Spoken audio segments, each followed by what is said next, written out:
You're someone who's sitting home alone tonight or has recently gone through some painful events and you're really questioning, what's important in life and, if it's even really worth being here or worth living through life. And so I'm just here tonight to share with you that I've been through a lot of pain myself and you're not alone.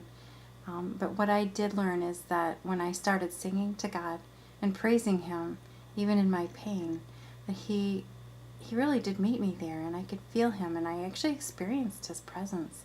And during that time, I started singing songs. I've never written songs before or composed them, but it just started just oozing out and coming out of me.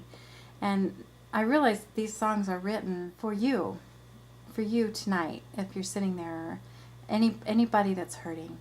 God loves you very much, just where you are, and He will make life meaningful for you. So listen to the words and realize that God wrote this just for you.